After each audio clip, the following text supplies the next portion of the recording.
எறும்புகள் கட்டிய பாதாள உலகம் மனிதர்களை அதிர வைத்த கண்டுபிடிப்பு. பூமியின் கீழே நம்மால் கற்பனை செய்ய முடியாத அளவுக்கு சிக்கலான ஒரு நகரம் இருக்கிறது என்று சொன்னால் நம்புவீர்களா?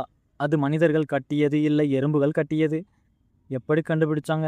ஜெர்மனியில் இருக்கும் யூனிவர்சிட்டி ஆஃப் சோனாலியா வில் ஆராய்ச்சியாளர்கள் ஒரு வித்தியாசமான பரிசோதனை செய்தார்கள். இது ஒரு பெரிய எறும்பு குடிலுக்குள் சுமார் 10 டன் சிமெண்ட் ஊற்றினார்கள். சிமெண்ட் காய்ந்த பிறகு மண்ணை முழுவதும் அகற்றி பார்த்தபோது அவர்கள் கண்ட ஒரு சாதாரண குழி இல்லை, அது ஒரு பெரிய பாதாள நகரம். அந்த எறும்பு நகரத்தின் அம்சங்கள்: சுமார் 26 அடி 8 மீட்டர் ஆழம், நூற்றுக்கணக்கான சுரங்கங்கள், பல்வேறு அறைகள், உணவு சேமிப்பு, முட்டை வளர்ப்பு, ராணி எறும்பு வசிப்பு போன்ற பிரிவுகள். இது ஒரு மனித நகரம் போலவே திட்டமிட்ட கட்டுமானம். எந்த எறும்பு இவ்வளவு பெரிய நகரம் கட்டும்? இந்த ஆராய்ச்சி பெரும்பாலும் இலை வெட்டும் எறும்புகள் மீது நடத்தப்பட்டது.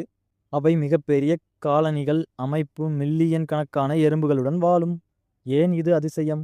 எந்த என்ஜினியர் இல்லாமல், எந்த ப்ளூ பிரிண்ட் இல்லாமல், ஆனால் அதிவேகமாக ஒழுங்காகவும் கட்டப்பட்ட நகரம்.